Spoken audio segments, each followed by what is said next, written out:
बातमी क्रमांक 1. राष्ट्रवादी काँग्रेसच्या नवी दिल्लीच्या कार्यालयाचा ताबा अजित पवारांच्या कुटुंबाकडे. दिल्लीतल्या कार्यालयात प्रफुल्ल पटेल आणि सुनील तटकरे यासारख्या ज्येष्ठ नेत्यांना नो एंट्री, तसंच पक्षाच्या कार्यकारिणीत पार्थ पवारांच्या निकटवर्तीयांची वर्णी. बातमी क्रमांक 2. अजित पवार गटाच्या एका बड्या नेत्यानं पार्थ पवारांची तक्रार शरद पवारांकडे केली.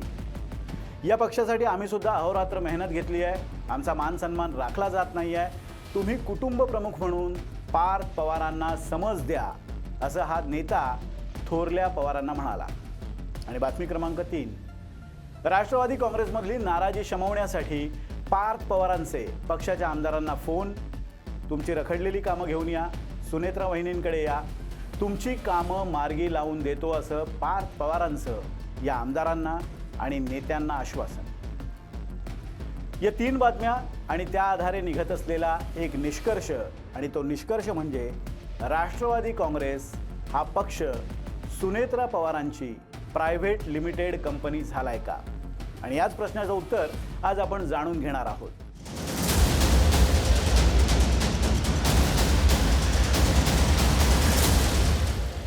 नमस्कार, मी विनोद तळेकर.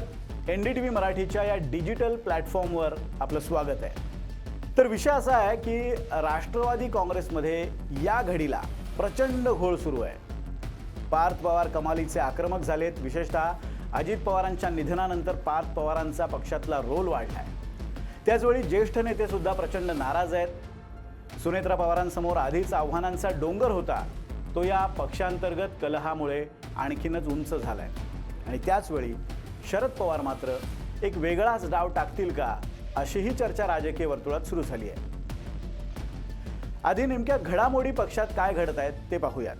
पार्थ पवार आणि पवार कुटुंबियांच्या जवळच्यांनाच पक्षात महत्त्वाची पदं आणि जबाबदाऱ्या दिल्या जात आहेत. उदाहरणादाखल काही नावं मी तुम्हाला सांगतो. स्वतः सुनेत्रा पवार या पक्षाच्या राष्ट्रीय अध्यक्ष आहेत. त्यांचे धाकटे चिरंजीव जय पवार हे पक्षाच्या राष्ट्रीय सचिवपदी नियुक्त झालेत आणि त्यांच्याकडे खजिनदार पदाची म्हणजे तिजोरीच्या चाव्यासुद्धा त्यांच्याकडे आहेत. पार्थ पवार राष्ट्रीय महासचिव झालेत आणि समन्वयक आहेत. याशिवाय सुनेत्रा पवारांच्या जवळचे नातेवाईक असलेले अभिषेक बोके यांची राष्ट्रीय सचिवपदी नियुक्ती करण्यात आली आहे. तर पार्थ पवारांचे निकटवर्ती असलेले धीरज पवार यांची पक्षाच्या युवा राष्ट्रीय अध्यक्षपदी नियुक्ती झाली आहे. आता पक्षातल्या कार्यकारिणीमधल्या या बदलांची माहिती देण्यासाठी 30 एप्रिलला एक पत्र पक्षाच्या वतीनं केंद्रीय निवडणूक आयोगाला लिहिण्यात आलं. केंद्रीय निवडणूक आयोगाला जे पत्र लिहिलं, या पत्रात कार्यकारी अध्यक्ष असलेल्या प्रफुल्ल पटेल आणि प्रदेशाध्यक्ष सुनील तटकरे यांच्या नावाचा उल्लेख सुद्धा नव्हता. साहजिकच आहे की त्यामुळे उलटसुलट बातम्या आल्या आणि त्यावर ही कारकुनी चूक म्हणजे प्रिंटिंग मिस्टेक असल्याचा खुलासा पक्षाकडून केला गेला. आता या सगळ्या घडामोडीनंतर साधारण 8-15 दिवस उलटत नाही, तोच आज एक मोठी बातमी समोर आली आहे. आणि ती बातमी म्हणजे राष्ट्रवादी काँग्रेसच्या नवी दिल्लीतल्या कार्यालयाचा ताबा हा अजित पवार यांच्या कुटुंबाकडे म्हणजे उपमुख्यमंत्री सुनेत्रा पवार, त्यांचे पुत्र पार्थ पवार आणि धाकटे पुत्र जय पवार यांच्याकडे गेला आहे. म्हणजे काय तर आजवर दिल्लीतल्या या कार्यालयात प्रफुल्ल पटेल आणि सुनील तटकरेंच्या निष्ठावंतांचा वावर असायचा. स्वतः ते दोघे तिथं कायम असायचे. त्या निष्ठावंतांना आता बाहेरचा रस्ता दाखवण्यात आला आहे. पटेल आणि तटकरेंच्या जवळच्या असणाऱ्या ब्रिजमोहन श्रीवास्तव यांना राष्ट्रवादी युथ काँग्रेस कार्यालयात जाण्यापासून आज रोखण्यात आलं, अशी सुद्धा माहिती समोर येते. अजून एक अपडेट आहे, ती म्हणजे राष्ट्रवादीचे राष्ट्रीय सचिव अविनाश आदिक आणि संजय प्रजापती या सुनेत्रा पवार आणि पार्थ पवार यांच्या निकटवर्तीयांपैकी नेते असलेल्या या दोघांनी नुकतीच या दिल्ली कार्यालयाची पाहणी केली आणि पक्ष कार्यालयात कुणाकुणाची कार्यालय असतील म्हणजे दालनं असतील, कुणाला प्रवेश द्यायचा, या सगळ्या सूचना त्यांनी तिथल्या ऑफिस बेअरर्सना म्हणजे तिथे काम करणाऱ्या लोकांना दिल्या. गंभीर बाब म्हणजे विश्वसनीय सूत्रांची अशी माहिती आहे की या कार्यालयात यापुढे प्रफुल्ल पटेल, लक्षात घ्या, प्रफुल्ल पटेल आणि सुनील तटकरेंच्या केबिन्स नसतील आणि हे सगळे बदल पार्थ पवारांच्या सूचनेनुसार घडत असल्याचं सुद्धा विश्वसनीय सूत्रांकडून समजतंय. अजित पवारांच्या निधनानंतर पार्थ पवारांचं पक्षातलं प्रस्थ वाढतंय. या बातम्या कानावर येत होत्याच, पण प्रफुल्ल पटेल आणि सुनील तटकरे यांच्यासारख्या बड्या नेत्यांना सुद्धा कार्यालयात येण्यापासून रोखण्याइतपत पार्थ पवार डोईजड झालेत हे मात्र या घडामोडींमुळे उघड झालंय. इथे एक विशेष उल्लेख करावा लागेल की याच तटकरे आणि पटेलांनी अजित पवारांच्या निधनानंतर अगदी चौथ्याच दिवशी सुनेत्रा पवारांना उपमुख्यमंत्रीपदी बसवण्यासाठी वेगवान हालचाली केल्या होत्या. तसंच राष्ट्रवादीच्या दोन्ही गटाच्या विलिनीकरणाच्या चर्चा सुद्धा फेटाळून लावत शरद पवार गटाच्या कोणत्याही नेत्याला त्यावेळी त्यांनी आपल्या पक्षाच्या कुठल्याच निर्णयात शिरकाव करू दिला नव्हता. आता त्या दोघांच्या वाट्याला ही अवहेलना येत असेल तर त्यामुळे आश्चर्य जरूर व्यक्त होणार आणि तसं ते होत आहे. असो, पण हे प्रकरण इथेच थांबत नाही आहे. तर या टप्प्यावर एंट्री होते ती दस्तूर खुद्द शरद पवारांची. 2 दिवसांपूर्वी सुनील तटकरेंनी शरद पवारांची त्यांच्या मुंबईतल्या निवासस्थानी जाऊन भेट घेतली होती. आपण त्याचे व्हिज्युअल्स बघितले होते, दृश्य बघितली होती. पवारांच्या तब्येतीची विचारपूस करण्यासाठी ही भेट होती असं तटकरेंनी या भेटीनंतर माध्यमांशी बोलताना सांगितलं होतं. तर दुसरीकडे रोहित पवार म्हणतायत की तटकरे जेव्हा पवारांना भेटायला गेले त्यावेळी तिथे अगोदरच प्रफुल्ल पटेल पण होते. आता यातलं काय खरं काय खोटं हे रोहित पवारच जाणोत. पण आज अशी एक बातमी आली आहे की राष्ट्रवादी काँग्रेसच्या 2 बड्या नेत्यांनी म्हणजे तटकरे आणि पटेल यांनी पार्थ पवारांची याच भेटीदरम्यान थोरल्या पवारांकडे म्हणजे शरद पवारांकडे तक्रार केली. त्यांनी शरद पवारांना असं सांगितलं की आम्ही पक्षांसाठी अहोरात्र मेहनत घेतली, आमचा योग्य तो सन्मान पक्षात राखला जात नाही आहे, तो राखला जावा यासाठी तुम्ही पार्थ पवारांना समज द्या, असं हे 2 नेते शरद पवारांना म्हणाले. आता तुम्ही म्हणाल की पार्थ पवार, तटकरे आणि पटेल हे सगळेजण एकाच पक्षाचे आणि शरद पवार मात्र दुसऱ्या पक्षाचे प्रमुख नेते. मग पार्थ पवारांची तक्रार ही शरद पवारांकडे का करताय, त्याचा काय उपयोग आहे? तर त्याचं असं आहे की शरद पवारांचा शब्द आजही जरी पक्ष वेगळे असले तरी पवार कुटुंबात अंतिम मानला जातो. त्यामुळे कुटुंब प्रमुख म्हणून त्यांनी पार्थ पवारांना समज द्यावी अशी या दोन्ही नेत्यांची अपेक्षा आहे.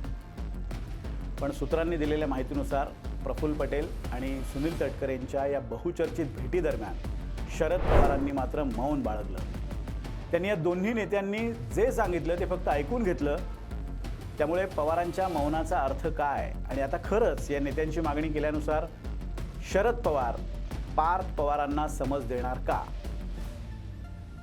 खरं तर यापूर्वी 2 वेळा शरद पवारांनी जाहीरपणे पार्थ पवारांचा इमॅच्युअर्ड म्हणजे अपरिपक्व असा उल्लेख केला होता.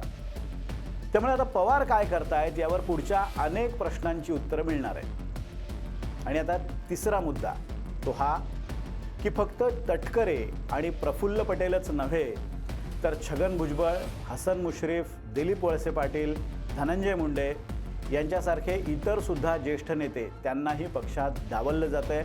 त्यांनाही पक्षात फारसं स्थान उरलं नसल्याची चर्चा आता उघडपणे पक्षातच सुरू झाली आहे. त्यामुळे ही बाब लक्षात घेत आणि एकूणच पक्षातली वाढती नाराजी आणि अस्वस्थता हेरत पक्ष नेतृत्वानं म्हणजे सुनेत्रा पवारांनी पक्षाच्या या सगळ्या प्रमुख नेत्यांची एक बैठक बोलावली आहे. मला वाटतं 2-3 दिवसात ती सोमवारी बैठक होणार आहे. त्यात सर्व नाराज आणि ज्येष्ठ नेते सुद्धा आमंत्रित आहेत. त्यामुळे तिथं या सगळ्याबाबत सविस्तर चर्चा होईलच.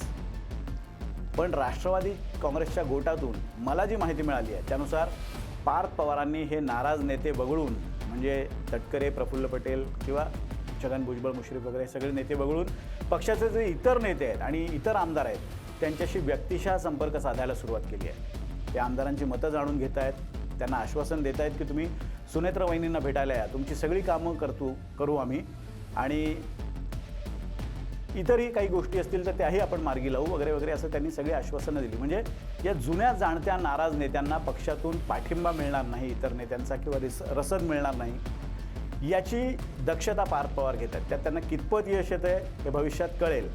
पण आता प्रश्न असा उरतो की पार्थ पवार विरुद्ध पक्षातले जुने जाणते नेते यांच्यातल्या संघर्षाचा शेवट नेमका काय होणार? कदाचित परवाच्या बैठकीत सुनेत्रा पवार थोडी समजुतीची भूमिका घेऊन हा वाद तुर्तास शमवतील. पण त्यानंतरही एक प्रश्न उभा राहतो की राष्ट्रवादी काँग्रेस हा पक्ष पवार प्रायव्हेट लिमिटेड कंपनी झालाय का? अर्थात हा प्रश्न जोपर्यंत माध्यमं विचारतायत तोपर्यंत तो बातमीपुरताच मर्यादित आहे. पण उद्या राष्ट्रवादी काँग्रेसचे आमदार आणि नेते जर हा प्रश्न विचारू लागले तर सुनेत्रा पवारांच्या नेतृत्वाच्या दृष्टीनं ते अजिबात हितावह नसेल. त्यामुळे हा संघर्ष शमवण्यासाठी आता सुनेत्रा पवारांना पुढाकार घ्यावा लागेल. तसंच पक्षातल्या संघटनात्मक जबाबदाऱ्यांच्या फेरवाटपाबाबत पक्षात सर्व मोठ्या नेत्यांमध्ये एकमत असल्याचा संदेश खाली कार्यकर्त्यांपर्यंत जावा लागेल. आता या प्रयत्नात सुनेत्रा पवारांना कितपत यश येतं आहे हे आपण पाहूच. आणि त्याच प्रयत्नांच्या यशात माझ्या प्रश्नाचं उत्तर दडलं आहे, ते म्हणजे सुनेत्रा पवारांच्या नेतृत्वाखाली हा पक्ष प्रायव्हेट लिमिटेड कंपनी बनतोय का? पुढच्या काळात त्याचं उत्तर मिळेल. असो, इथेच थांबूया आपण. तर हा व्हिडिओ तुम्हाला कसा वाटला? आवडला असेल तर लाईक करा, शेअर करा आणि बघत रहा NDTV मराठी.